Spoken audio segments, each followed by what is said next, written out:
And I think I won't leave the meeting. I will continue. Hey. Look Yeah, at you, Bethany. this is All Bethany excited about again. missions. I'm gonna shut the door. That's Eric. Tell her a little bit about yourself. I'm gonna shut the door, and then we'll. Well, I like chewing gum. As you do. No, Yeah. I don't know. What's to say about me? I've known Paul for a number of years, and I was with Crew, if you know that ministry, for 25 years. After that, I was with a group called Leadership Network for 20 years. And with them, their kind of model was take innovation that's on the edges. How do you take innovation that's happening on the edges and make it the new norm? And so Paul, you were in one of those early global connections, weren't you? I was in.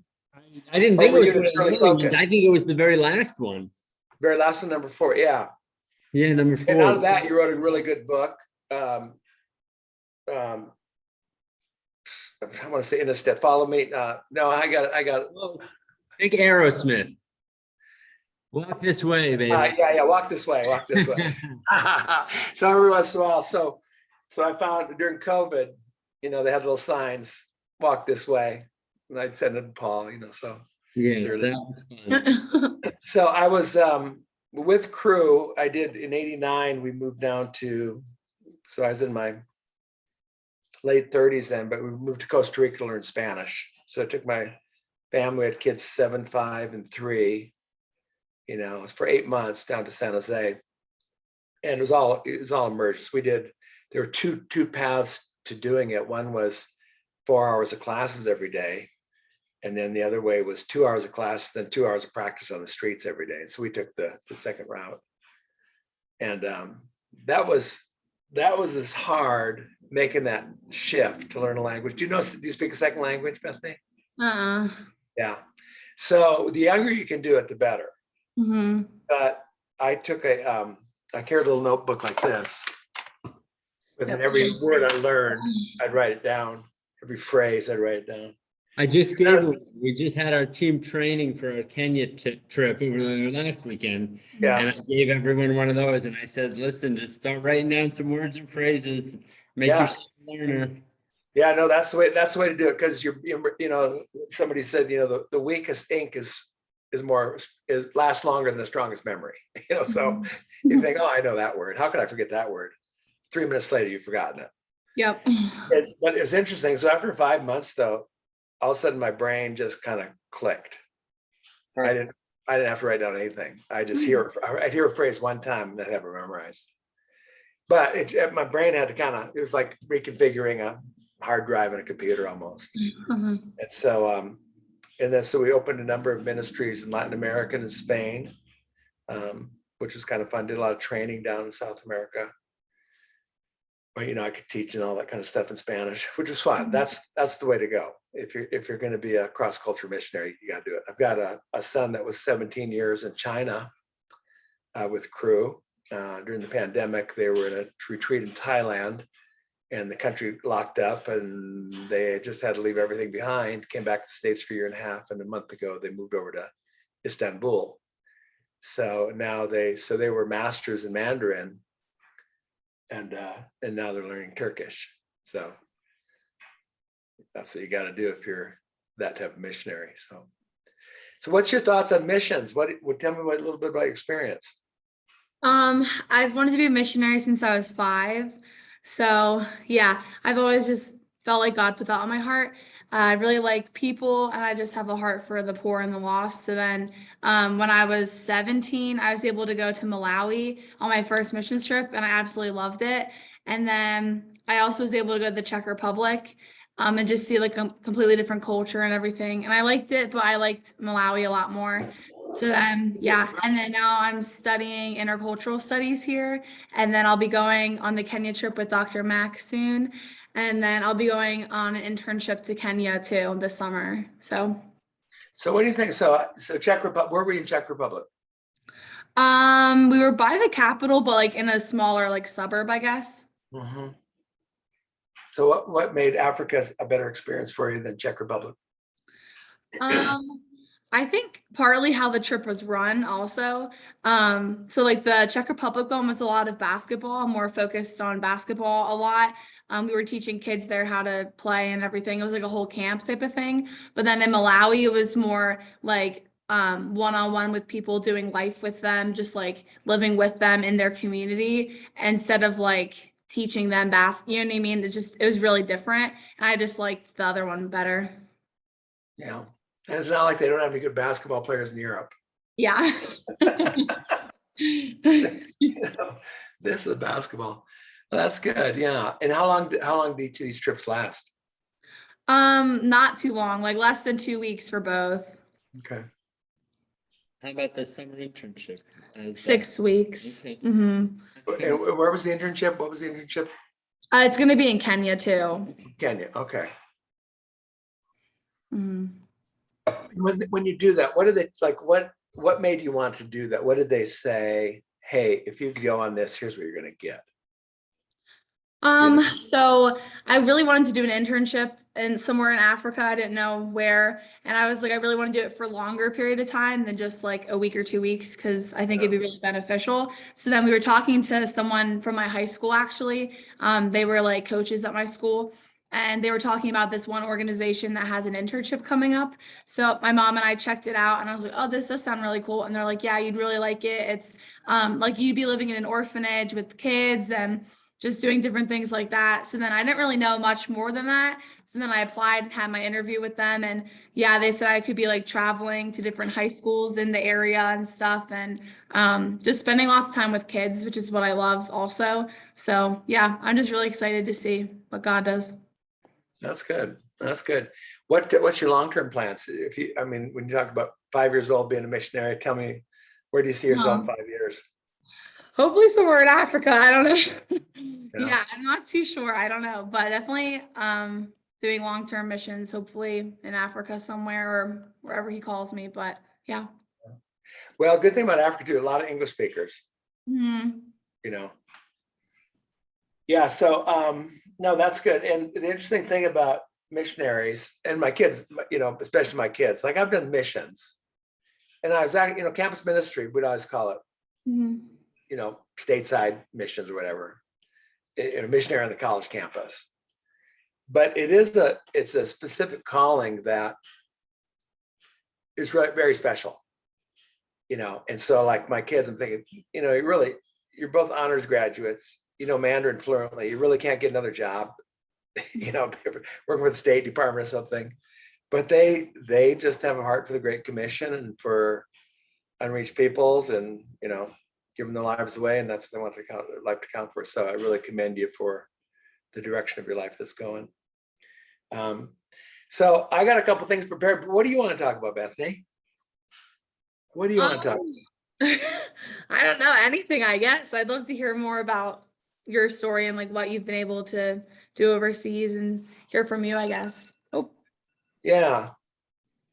So I have been to a lot of countries, probably close to 40. I think I counted them up a couple of years ago, and it was 38 or so. But I've been to like Kuwait, and I've been to Iran, been to almost all the South American countries because of my Spanish, been to most European countries, Australia, New Zealand, those kind of things. Going to Australia on Thursday.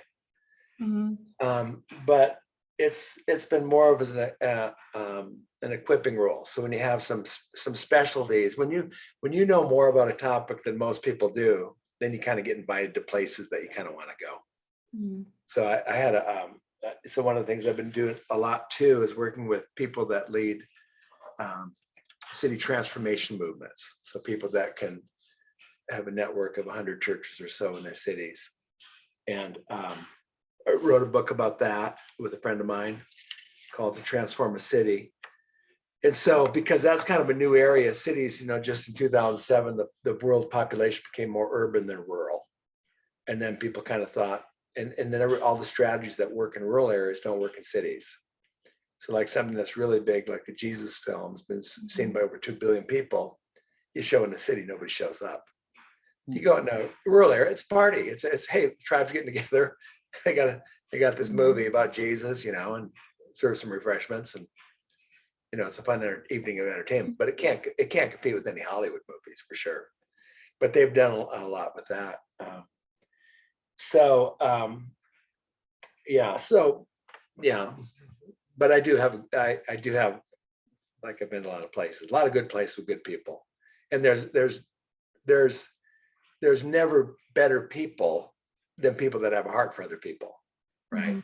And so your tribe, the tribe meaning the people you go with to Africa long-term with, they'll be good people. Now, that doesn't mean that there won't be relational conflicts, because sometimes people do go to the mission field because it's, they think they're kind of told, well, you'd do better overseas, because there might be a few quirks with them, stuff like that. Right, Paul? There's a few Didn't quirky happen people out there. now. Could happen now and then. Yeah. But don't be surprised them. Yeah, so one of the things that Paul and I did together, have you guys talked about short-term missions at all, Paul? Much at all? In some previous classes, we touched on it. We went through David Livermore's book, Yeah. Serving with Eyes Wide Open. And so Yeah. talked a little bit about some of the challenges of short-term teams. We haven't gotten into it a lot just yet in this particular class, but Bethany's been a part of them and then was part of that conversation with, how can we do these better? How can we, and then Bethany was also part of that Restore series that Life Church put out, with Ryan. Oh, yeah. helping Yeah, no, that was, I forget, that came out of that. They were in your group too. Yeah. Yeah, they went to town with that thing, but that was a product of, so that's when we talk about taking innovation at the edges and making the new norm. That'd be a good example. Something they're doing, but nobody knows about it. Mm. And now, so many people have seen the Restore series, you're right? Anyways, Paul said I could speak on anything, but I think one of the interesting things that came out of our group, let me see if I can, Paul, can you give me permission to share? Maybe you already have. No, I probably have not, but Just make me a co-host. yeah. Screen share. I want to go right there. And multiple participant. Try it now, Eric. All right. Yeah, there we go. Now I gotta see where did I put that PowerPoint? Preview. Oh, there it is. But that's not the one I want to use. PowerPoint. Oh, I think there it is. Mhm. Okay. Yeah.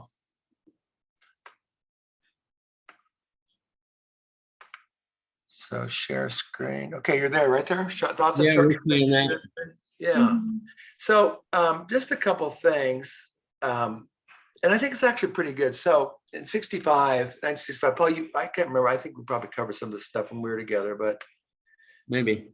there were 540 individuals from North America that went on short-term mission trips. And then today, about 1.5 million Americans go on short-term mission trips every year. And the cost, obviously in billions of dollars. So churches find themselves asking questions like, is it worth it? And how can we be better at the execution of short-term missions? What should we be measuring? And actually, I put those questions down from, but a lot of times they don't even ask that.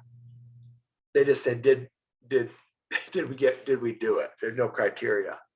So 1.5 million people spending billions of dollars going on short-term missions, but then what's the result and kind of how can we make it better? So one of the things, let's see, let me move this down here. But Roger Peterson defines what short-term missions are, which I kind of like. I went through a whole bunch of different definitions, but I like his. But the God commanded repetitive deployment of swift, temporary, non-professional missionaries. It's hard to disagree with that, but the youth group goes down or, you join another church or organization.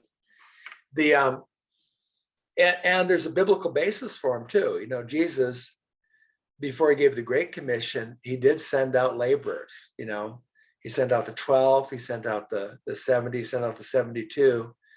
And it was always kind of for a specific person that he sent them. He told them what to say, what to do. And real interestingly, so kind of another diagram. Let me draw a little diagram for you.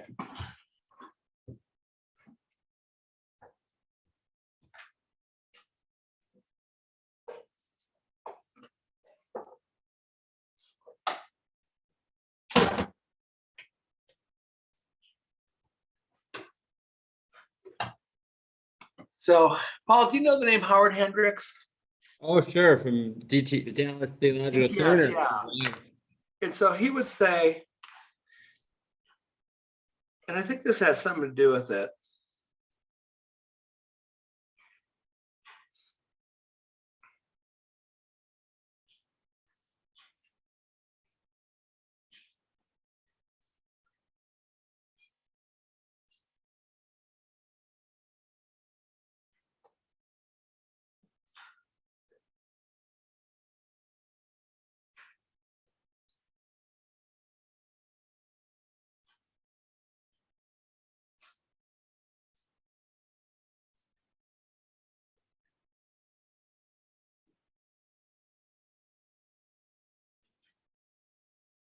So how I would say this little diagram, and you have when he first sent out the missionaries, he said, when you go into a city,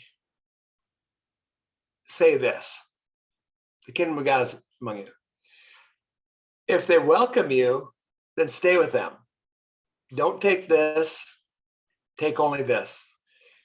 The early on in the ministry, in this process of making disciples and missions trips, what he asked them to do is very, very specific. So there's high constraint, high control. And after they got good at this, being very direct of what to do, there's kind of a dotted line where Matthew 28, so this is kind of the mini commissions, but it's very specific of this is what you do. But after they'd been with them 2.5, 3 years, the Matthew 28 command was go make disciples. It wasn't any specifics at all. It says go into all the world, make disciples of all nations, go preach the gospel to all nations. As the Father sent me, I sent you. And so constraint goes to freedom, and control needs that we need to be, that's where creativity comes in. And one of the things he says that creativity and freedom is reserved for those who have been through the control and creativity, that they've had to have constraints. And so early on in your ministry, and Paul, this is what all ministry is like, right? When I first learned to share the 4 spiritual laws, you hold your pen on each words and you read it word for word. But after you do that a couple hundred times, you get pretty good at sharing the gospel, and then you can be much more creative in it. And I thought this was just a really good diagram, but short-term missions can be this time of very specific things we're here to accomplish. And you can't expect 18-year-olds to have a lot of creativity in what they do, but to kind of do the proven things. And then in part of one of the trips, he said he sent these out to all the cities that he would be going into too. So there's kind of a preparation work that he had to do. Even in Paul's ministry, you can build a great case for the Apostle Paul just doing all short-term missions. Most people, when they define short-termers, is 2 years or less. And you see that every place Paul went, the maximum he spent with any place was 2 years. So he was not only the consummate missionary, but he was a short-term missionary. And we planted multiple churches, blah, blah, blah, but we'd owe much of our heritage to what Paul did through his short-term efforts. So don't ever let anyone ever despise the role of short-term missions, because Jesus believed in them. The mini commission before the Great Commission, and that's what Paul did his ministry. So the question is, how can we maximize our effectiveness in those short-term missions? So blah, blah, blah. People are saying, yeah. So one thing here is that when you look at the Great Commission, that's given, so it's given like 4 times, given each of the Gospels, as well as the book of Acts. But he said, you shall receive power when the Holy Spirit comes upon you, and you shall be my witnesses in Jerusalem, in Judea, Samaria, and the remotest parts of the earth. And so it almost creates a little 2x2 diagram that I was listening to a podcast by Reggie McNeil.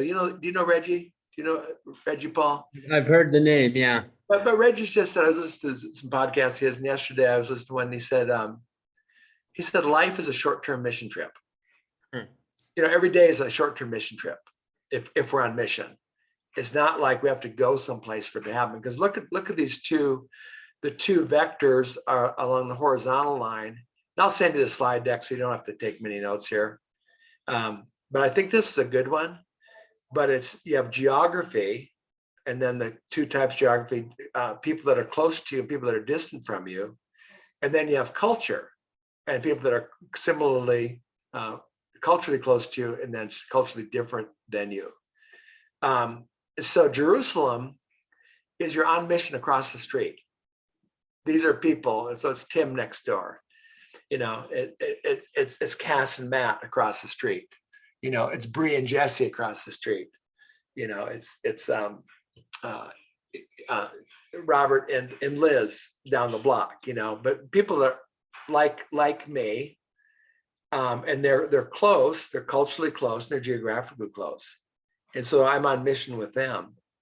Then you have Jerusalem, then you have Judea.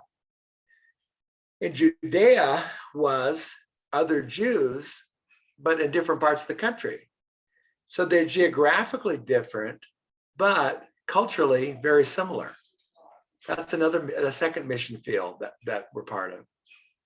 The third one is Samaria, which is geographically close. Remember, they had needs be passed through Samaria, but most Jews went around it when they're going from Jerusalem up to the Sea of Galilee. But it was geographically close, but culturally very different. And that's people of different ethnicities in your city. And then obviously then the two geographically distant and culturally different would be across the seas. Paul, do you remember when we talked about this diagram? Yeah, I really like that. So it's so basically that when we're sent out into the world, and again, I think each of the Great Commission passages, Luke says a little differently. Mark says in terms of preaching the gospel of creation, Matthew about making disciples of all the nations, John doing it as the Father sent me, I'm sending you, type of thing. And then Acts 1:8, you're to be my witness in Jerusalem, Judea, Samaria, and the part of the earth. So they kind of think of, so you don't become a different person when you go overseas. Being overseas doesn't make you a missionary, but it's your commitment to making disciples wherever you go. And these are the kind of geographies that you can play in. So Bethany, even to be a missionary, you could be a missionary in Jerusalem, in your neighborhood. And that's no surprise. Or, Indian reservation, or in the African American community, or Africa.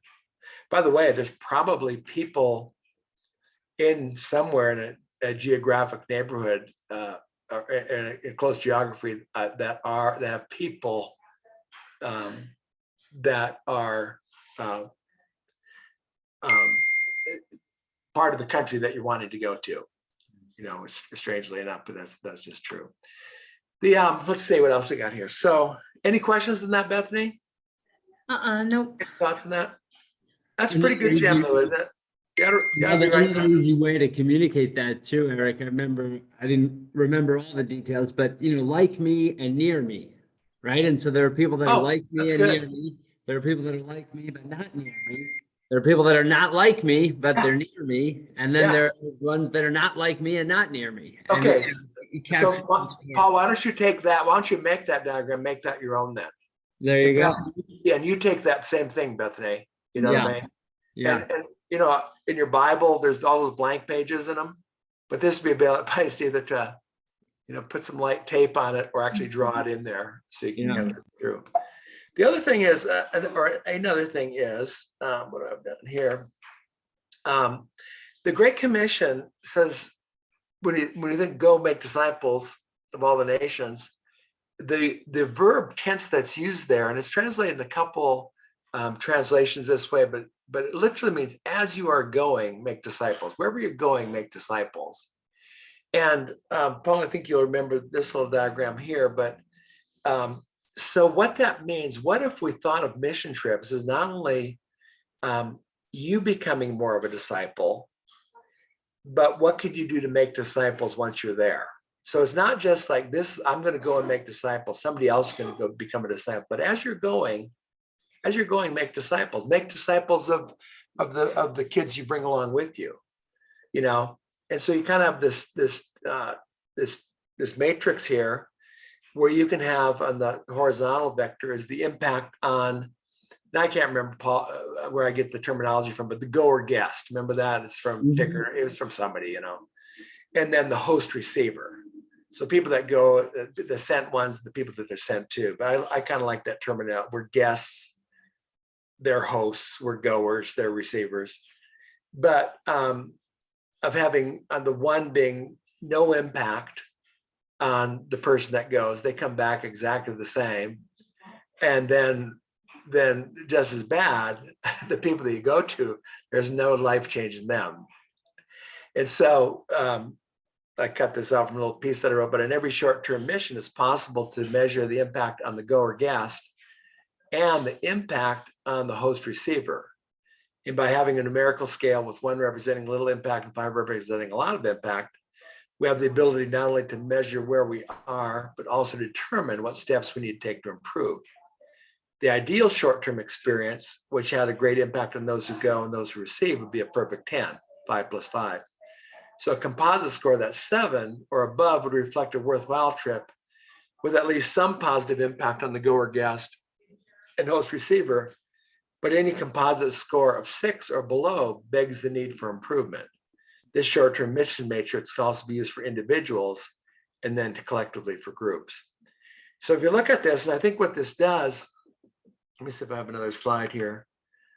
Let me correct this one. Yeah, so this is, whoops.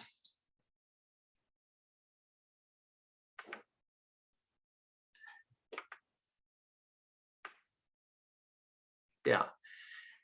So when we talk about what a 5 looks like what does a 5 represent on each of these? And so we did some exercise with the groups, like Paul, that Paul was in, but what are the end caps? What does a 5 represent? So what does a 1 represent?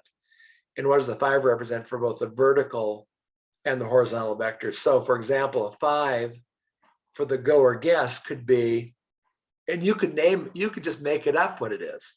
You know, a 5 is a good time was had by all and no one got sick. God blessed us. Everyone had a wonderful time, and praise God, we went down to Mexico, nobody got sick. God blessed, you know. Oh, and a 5 for the host receiver was that the local missionary got his house painted, you know. And Paul, if you've been on a bunch of mission trips, you know that these are real examples, right? Yeah. It's not like it had anything to do with the mission of the church, the mission that Christ sent us on. But so kind of missions pastors and youth pastors are able to just willy-nilly describe what a 5 is, what a win looks like for the locals without even consulting. And Paul, I think you and I both heard stories from the speakers we brought in that, you know, the missionary kids would go down, the youth group would go down, they'd build a brick wall. You know, and not that anybody ever to ask for it, but they needed a building project, you know, and so they built a wall. And because there's usually some finances attached to it for the locals, they just kind of go along with it.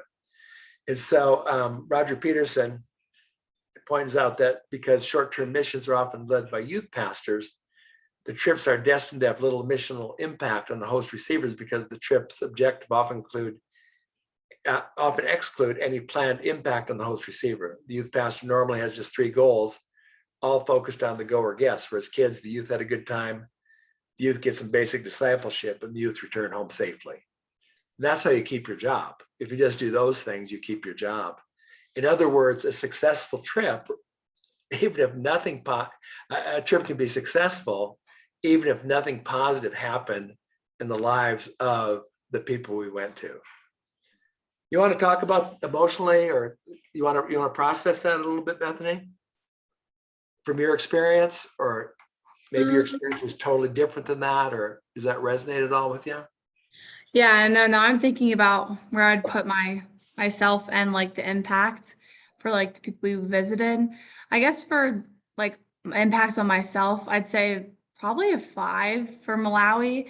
And like for the people, maybe like a 2. I don't know. So now I'm like, yeah.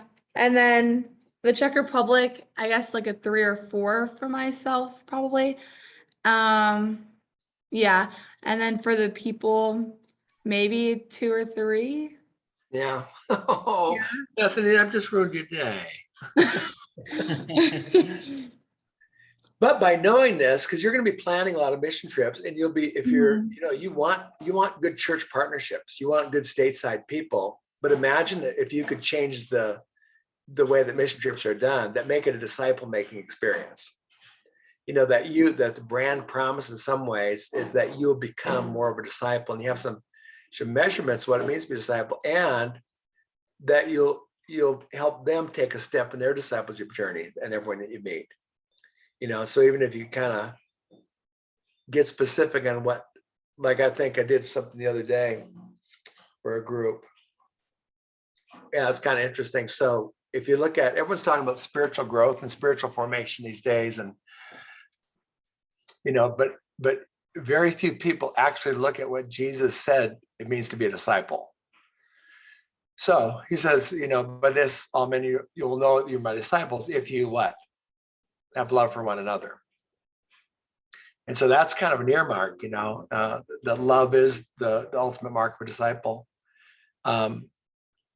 He said, abide in me and I in you, they might bear fruit, and so prove to be my disciples. So bearing fruit is a mark of disciples. So whether it's the fruit of the Spirit, love, joy, peace, patience, kindness, goodness, faithfulness, gentleness, self-control, or Paul says in Romans 1, I think he says, I long to be with you, that I might bear some fruit among you. And I think he was talking there about people actually taking a step closer to Christ, or becoming believers. That's how you find fruit. And that says, unless you, I'll paraphrase here, but Jesus says, hate your father and mother and all. You can't be my disciple. But it's putting Jesus first above every other person, every other relationship, every other thing, is to be a disciple, And there's a couple more, but you can just kind of look them up. But once you say that this trip is going to do these things, we're going to work together as a team, and we're going to step on each other's toes. But how do we love and how do we forgive? How can we demonstrate what fruits of the Spirit under these? It's hotter than blazes out there. The water's awful, the food's terrible. But how do we develop patience or develop long suffering or whatever? But how? If almost like they said, this is as you go, make disciples. That this will be a disciple making thing. You'll become more of a disciple by going on this trip, and we want to help them make disciples too. And once we're there, no matter what we do physically, to kind of gain some entrance or some credibility, we do this. So, anyways, that makes sense, Bethany? Mhm. Yep. So, okay, I think there's your, Yep. sorry, tell me that. I didn't know you could see ahead. So what would make for a great short-term, what would make for a great short-term mission trip? What would make something a 5-5? Just brainstorm here. Paul, you can jump in too. Yeah. Yeah, I mean, we're both 3 weeks away from going to Kenya, so I'm just, I like putting that trip into this matrix. Well, let's put the trip on the matrix. And what would be a 5 and how many people are you taking, Paul? There's 13 of us in all, 9 students and 4 adult leaders. Okay, so if you took the command seriously, as you are going, make disciples. What would you want to see happen in their journeys towards becoming the people on the trip to becoming disciples? What would be some things that you could actually measure? And you know how you've read the research on it, but after people come back from a mission trip, they're sort of on that high and they're reading their Bible every day, but a month later, it's back to normal. Yeah. But what could you do? Is there anything you could do that was sort of like there'd be sort of a pivotal time that was sort of like, from this point on, and it's maybe while you're still over there doing the people like you, people close to you diagram. Okay. That after everyone shares how meaningful this thing is, it's the same trip. It's a mission. It's the same. What changes when you go back home?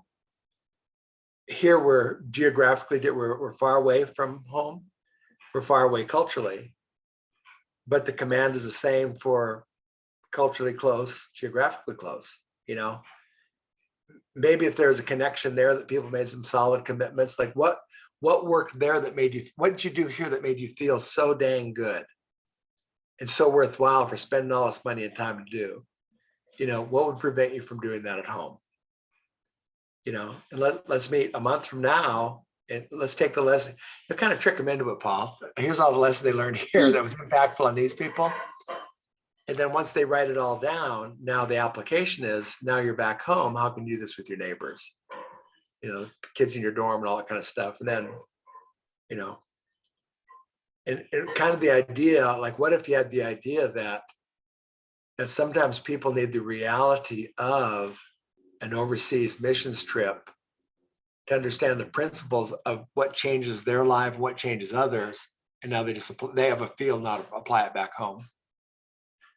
What do you think of that, Paul? Yeah, I think that's real good, to include in that, in the debrief there, you do seem more vulnerable and more open to things. And Right. here's different habits that we're getting into or things we're being intentional about. And to, hey, jot those down before you forget them.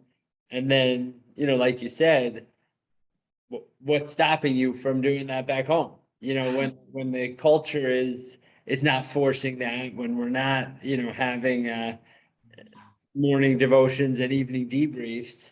Yeah. Why not continue with those same practices, just as intentionally? Yeah.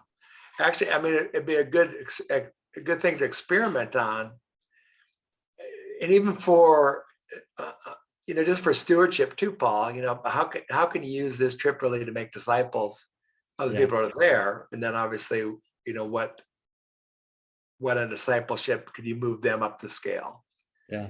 And even if, so like Bethany before, say like with your Hungary trip, you were a 3 for you, maybe a 2 for them. But to evaluate this, what could we do to make it a 4 for Bethany? Mm-hmm. And what would make it a 3 for them? What would you do differently? And I think that's how they kind of need to be evaluated. Mm-hmm. So the thing I'm doing that I've done the last 4 years with Leadership Network is on it's really on having an experimental process in ministry. It's kind of like it's on data, but it's really about, I say data is simply the information you need to make better decisions. But there's 2 types of examples in the Bible. One is, so many ministry leaders follow this one, where they go off by themselves and pray, and then the Lord gives them an idea and a plan. They come back, hey gang, this is what we're going to do. The Lord showed me. Well, once you say that, you've cut off all communication. Because if, Paul, you tell me, hey, the Lord told me we're doing this, who am I to interrupt what God's telling you? The other one is Acts 15:28, where in the Council of Jerusalem, the best conclusion they come to is it seemed good to the Holy Spirit and to us that we should recommend these 3 things. Now, we don't know. It might backfire on us, but we think acting this way would honor God. It's in line with what he wants done in this world. And so we've got an experiment going on. So I've got a friend, so also I work for a tech company here in Colorado and Boulder. And we had a guy that worked for us for a couple of years, but he was the head of Google for Europe, North Africa, and Middle East. And got Bill Hippenmeyer, and Bill would say at Google we had 2 types of problems. He said we had complicated problems. He said complicated problems they're very, very difficult, but there's a known solution. In other words, if we had all the parts of a car engine on the floor in front of us, if we had a manual and the tools, we might not like the work, but we could do it. It's just you grind against it, right? It's like support raising. It's not a mystery how you raise support. You got to make a lot of calls, got to have a lot of appointments. You got to have a decent, you can get it on. You may not like the work, but it's not how you raise it. It's not a mystery. So the other type of problems we face are complex problems for which there's not a known solution, only hypotheses that need to be tested in the streets. So so you have a hypothesis that we believe that, how long you going to Kenya for? About 10 days. 10 days. Okay, we believe that a week-long in-country mission trip will bring about these results. To test that hypothesis, we're taking a trip, so we measure before, and you've read the books on this, Paul. You measure before, measure after, measure 3 months later. And if you have that, and then that gives you a piece of data. And if all the benefits were just right when they got back, but 3 months later, nothing had changed their life, then you can conclude it's okay. So it's called validated learning. It wasn't the mission trip was a failure, because what you learned from it was, what can we do differently? So Einstein said, the definition of insanity, that quote, right? Doing the same thing over and over again, expecting different results. But the definition of Christian insanity is doing the same thing over and over again, but this time with more prayer, except expecting different results.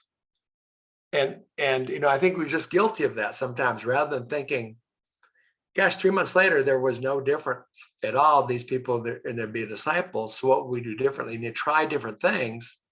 And it's just called this build, measure, learn cycle. But that's for another time. But does that make any sense, Bethany and Paul? Yep. That you just sort of like, what can we get better? What can we were at 3, what can we do? What hypothesis could we put forth? Instead of having devotions by ourselves every day, what if we had them with the people every day? Having reflections by ourselves as a team, what if we did them with the people we serve and have them reflect on it? What we did right, what we did wrong, what we should do differently, next time.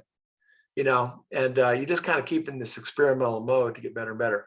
And the reason that's so powerful is that was actually Solomon's methodology. So if the wisest person on earth couldn't come to the conclusion by himself intuitively, what is good for men to do during all the fleeting days of the earth? But so what he said was, that was his kind of question he was solving. And the book of Ecclesiastes is his build, measure, learn cycle. So I planted gardens, I built buildings, I got heroes, I got singers. Then I measured it, and it was all futility, chasing after the wind. So then I did this, that, and the other thing. Then I measured it, was chasing after the wind. Then he goes through a third cycle. And at the end of the book, he says, this is what I concluded. After all my experiments, the only thing worthwhile doing is to fear God and keep his commandments, for this is the answer to everything. And so what if wisdom was not knowing the answers intuitively, but wisdom was actually having a process by which we could discover how to get better and better until we found what we were looking for. Which takes us into Bono's song, all the things he tried, but he still hasn't found what he's looking for. He keeps that experimental process going. Does that make sense?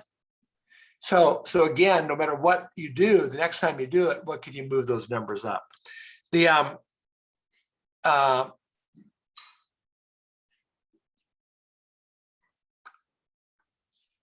Bethany, you want to take a stab at or Paul, what would make a 5, like what would,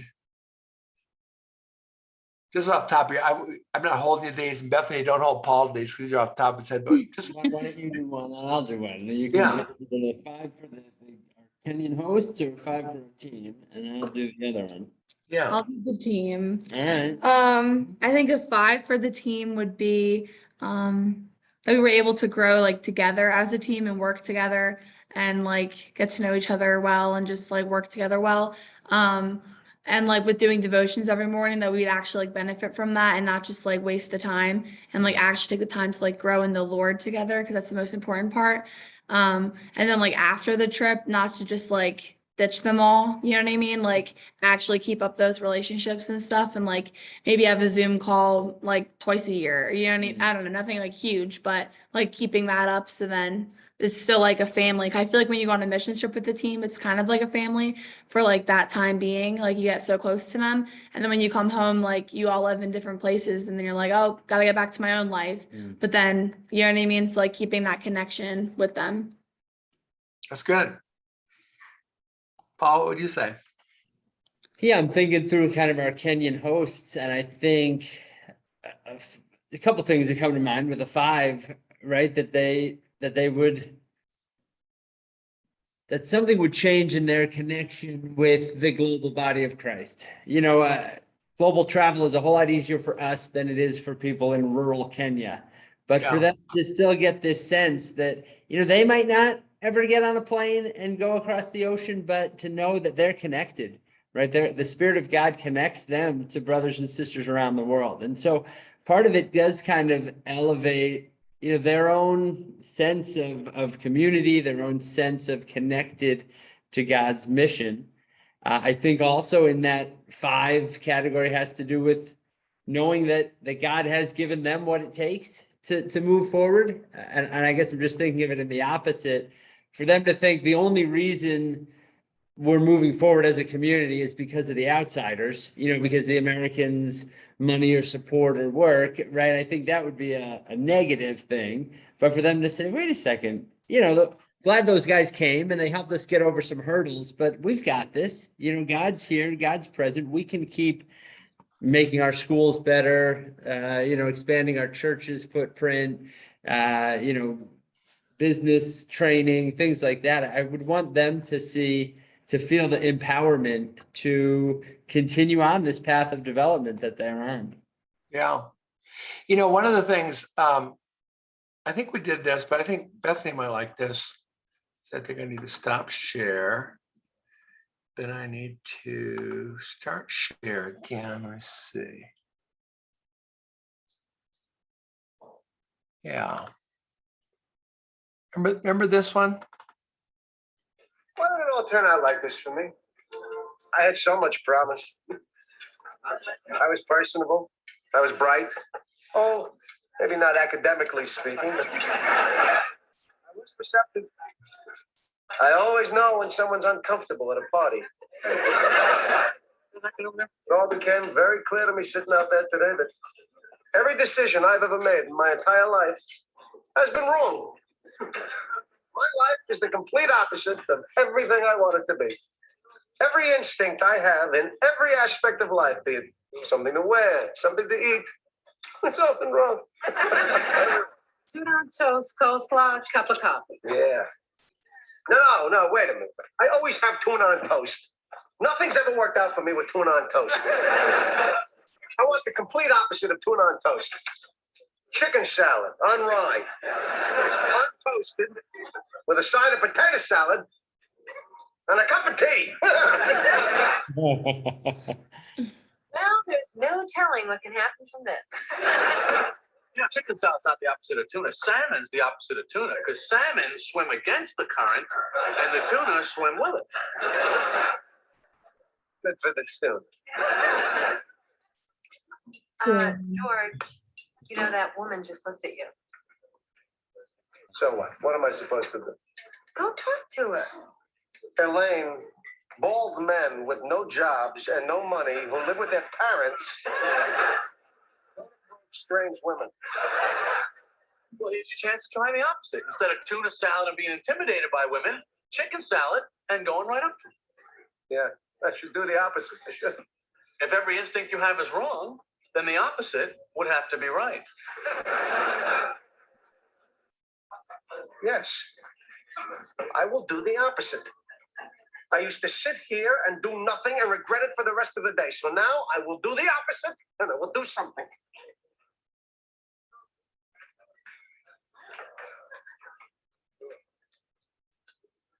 Excuse me, I couldn't help but notice that you were looking in my direction. Oh, yes, I was. You just ordered these same exact lunch as me. My name is George. I'm unemployed and I live with my parents. I'm Victoria. Hi.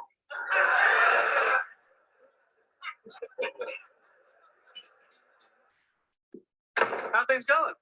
How are things going? You want to know how things are going? I'll tell you how things are going. I am getting kicked out of my apartment. Why? Why are they doing that? I don't know. They have a list of grievances. The jewel thief? Yeah, Okay, so Do the opposite. yeah, so remember we did that exercise? Yeah. So we actually did. So here's the normal things. We had to make a list of all things to do on mission trips. And then what would you do? Are we back to normal? Yeah, Um, what would we do if we did the opposite? And some creative stuff really came out of there. Like, instead of sending missionaries, what if we received missionaries? Like, what would it do? And this particularly for for like Latin American countries, bringing them up to the States and leading a mission trip and reaching Hispanic people in our city. Just doing what we do, backyard Bible clubs, everything like that. Another, and some people really took this to heart, and the whole exercise was, and God would hold you accountable for getting more done by doing the opposite than by what you're doing. So instead of sending missionaries, we receive missionaries. Another potential opposite would be, what if your next mission trip, you financed 5 of them to go to another country in Africa? What would that do for their maturity of making disciples? How much more confidence would that give them rather than being recipients of another trip? So Paul, like even for you, so maybe even taking your people through that exercise when you're over in Kenya. yeah. What have we done? What if we did the opposite? Hey, I'm planning a trip for next year, but what if we use the same amount of resources? Well, this would be interesting. That if it was a year-long project, but then a year from now, whatever money you raise for this, what it costs to bring you to Africa, you could send 10 people from Kenya to Zimbabwe or whatever. Yeah. Or even another place in their town, but you're going to finance their mission trip and send somebody like Bethany over there to document the whole thing. But all of a sudden now, you say this isn't about our maturity, it's about their maturity. Yeah. It's the best way to make disciples. It's now helping them make disciples. Yeah. So don't be afraid to kind of think outside the box of what you've been doing. And Paul, you think this way naturally. You're not a conformist, but even to do walk this way is for us. What if you made it for them? That was the whole goal there of what a 5-5 might look like. Wow. Let me go back to got a couple more slides here. Time at the beach. Let's see. I shouldn't have so many words open.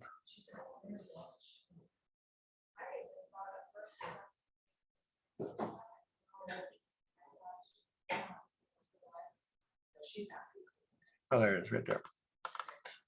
Okay, so when we did one of the groups we led with, when we combined the best answers for the what people said a 5 for the guest was, but doing the same thing at home, that would be a win. So that was kind of that 4 quadrant matrix, but geographically close.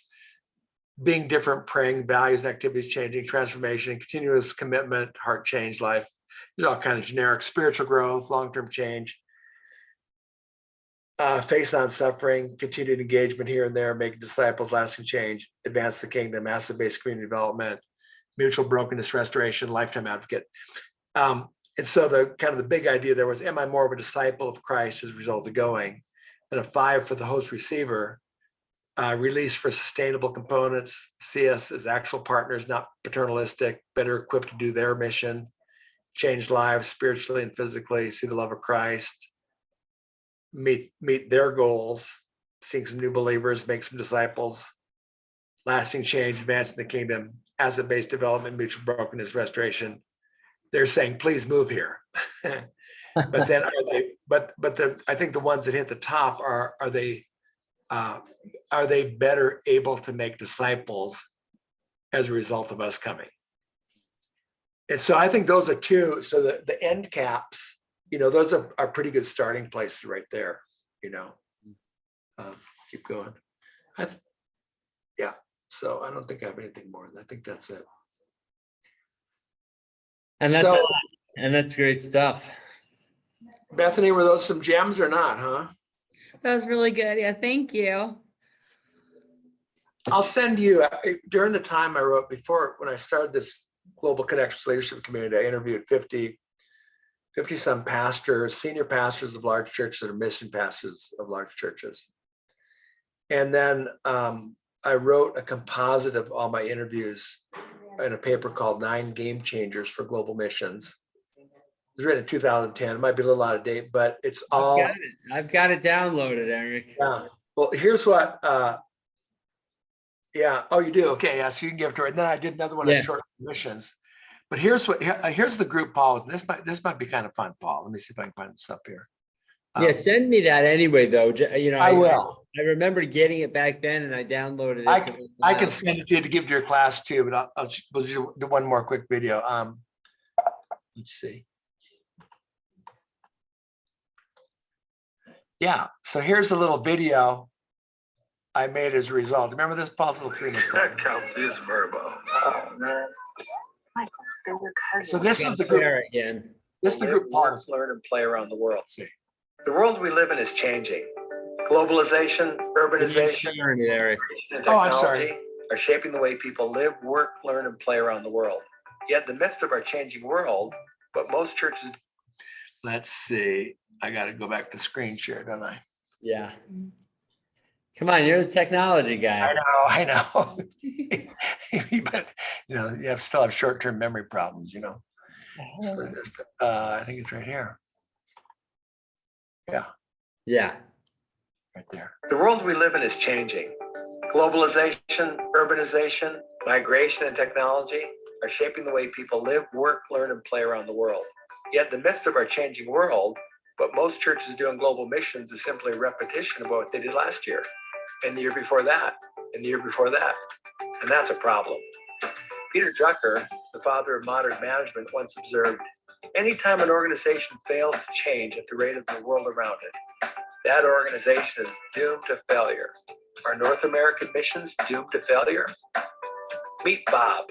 Bob's the pastor of global missions at Prairie Quest Community Church. Prairie Quest has a long tradition of global missions. Each year they send dozens of youth on short-term mission trips. Over 10% of the church budget goes towards global missions. Through special offerings on Christmas Eve, they provide clean water and mosquito nets for some of the poorest people in the world. Bob wears shoes from a guy named Tom. But Bob asks himself, we're busy and we're doing good stuff, but are we really doing the right stuff in view of our changing world? Is there a different way I should be thinking about missions? One day, Bob got an invitation from Leadership Network asking him to consider applying to be part of a 2-year cohort group called the Global Connections Leadership Community, an innovative approach to global missions with the goal of twice the results in half the time. Bob knew about Leadership Network because other leaders from Prairie Quest have been part of other leadership communities, like Multi-Site and Externally Focused. Bob read how leading churches like Mariners, Christ Fellowship, Life Church TV, Fellowship Bible, the Austin Stone, and Wheaton Bible had greatly benefited from their engagement in the Global Connections Leadership Community. Bob decided that this leadership community was a small investment that promised a big return. And so for the next 2 years, Bob and his team flew to Dallas and met 4 times with 3 to 5 leaders from 10 other churches from around the US and Canada. Each session focused on increasing the effectiveness of the different aspects of global missions in view of the new realities of mutuality, partnering, job creation, when helping hurts, business's mission, sustainability, and others. Using Leadership Network's innovative process, the collaboration space became a connected space where new ideas and new paths led to innovation and global impact. Aha moments and breakthrough ideas became quite common as churches solved their own problems and collectively created new approaches and solutions that benefited everyone. And the meals and snacks were excellent. What they did during these 4 gatherings changed Bob's life, changed the church, changed the missionaries, changed their partners, and maybe even changed the world. If you've been thinking about improving your approach to global missions, come join other innovative leaders who long to discover and create what's next in global missions through the Global Connections Leadership Community. Apply today. Dang, that was good. Man, that was, Mhm. I loved being a part of that, man. Wasn't that fun? That was the best. So we met 4 times over about 1.5 years, and then a lot of just iterative processes. I mean, I think probably, Paul, you picked up a bunch of good ideas there. Yeah, I still use a lot of that stuff now. I put some of it was in place at church, and then I was able to transition from there, and I'll bring at least some of the collaboration, some of that mindset to our team training, to stuff we're trying to do here. So thanks again. Yeah. Well, Bethany, any debrief, any thoughts on today, any ahas or anything? If I were to take this seriously, here's all my life, it might be different. I really like the chart you had with the similar, close, distant, different, and I'll definitely put that in my Bible too. Yeah, and I'd say it's okay to, Paul developed his own Uh-huh. terminology for it. And how would you develop? What terms would you use? Would Yeah. you draw it a little differently? That you sit down with another friend, just say, you know what, Mhm. this mission trip, and maybe you're kind of discipling these other women, Mhm. or many of them. Come on in, Dan. Come on upstairs. Petting the dog. A friend of mine's coming over for lunch. But just just kind of a debrief. But what made being here so different? It wasn't getting on a plane, but we're vulnerable. Our hearts were open, kind of like, come on upstairs, Dan. You know what I mean? And then here's where we are, geographically distant, culture different. What's the difference we brought if we did that back home? And say, and what if we just kind of kept this thing going? Got on a monthly Zoom, but here's all the thing that made this such a special time. A month from now, let's get on. And what if we practice these things here and just say, we've listed these things, vulnerability, servanthood, Mhm. unconditional love, playing with the kids, doing something on behalf of other people, and then let's have at least one of these areas that we continued on when we got back home. Yeah. Something like that. Well, it's the time for my lunch. All right, time for another class. They need the room. So thank you so much, Eric. Really Yeah. appreciate you. You bet. Bethany, it's nice meeting you. And hey, yeah, so Nice meeting you too. send me a note. Let me know how it goes in the Kenya thing. I sure will. And all the best in Australia. Fine. Adios. Bye-bye. Bye.